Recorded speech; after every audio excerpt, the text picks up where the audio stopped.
You know, some of the most famous stories we think we know have these incredible hidden layers, entire narratives just tucked away right beneath the surface. And today, we're going to go on an archaeological dig of a different kind to uncover the secret story of Avram and Saray in Egypt. So let's just start with this question. What if a story you've known your whole life had a secret director's cut? You know, one that's filled with twists and turns and character motivations that change, well, pretty much everything?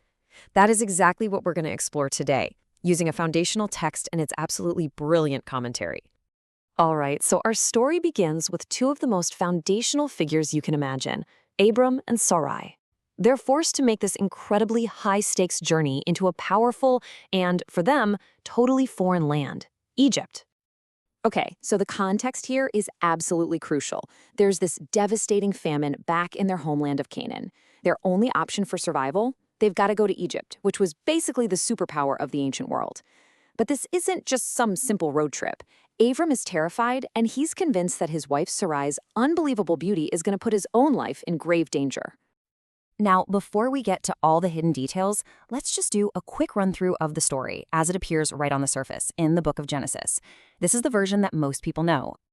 So yeah, this timeline pretty much lays out the basic plot. They show up in Egypt, and just like Avram was afraid of, Sarai's beauty gets noticed by Pharaoh's officials. Next thing you know, she's taken into the royal palace.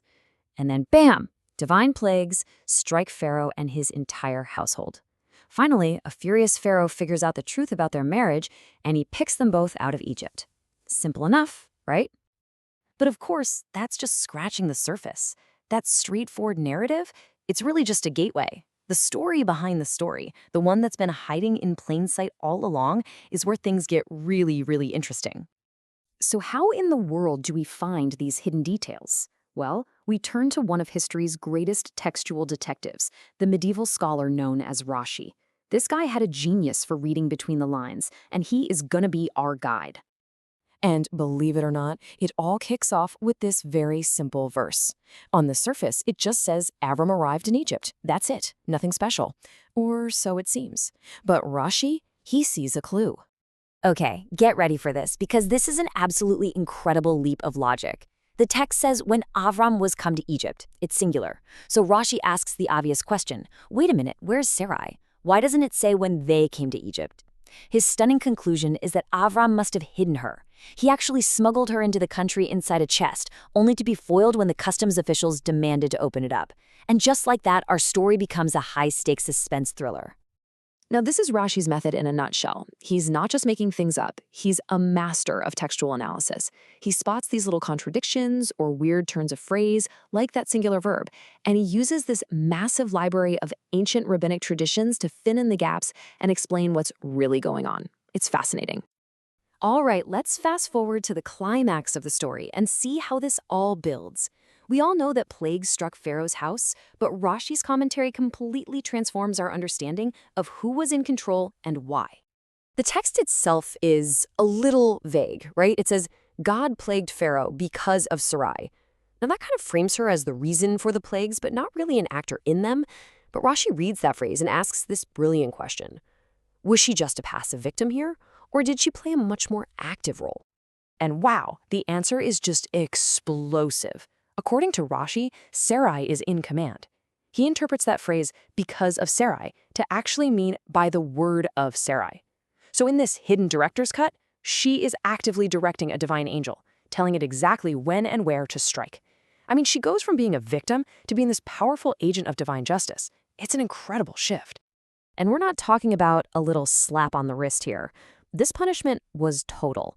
Rashi specifies that Pharaoh himself was struck with a really painful skin disease. But it didn't stop there. The plagues hit everyone in his house. And get this, even the inanimate objects. The very walls, pillars, and utensils of the palace were afflicted. This was a comprehensive takedown. So, after all this, a terrified Pharaoh confronts Avram, and he just says, take her and go.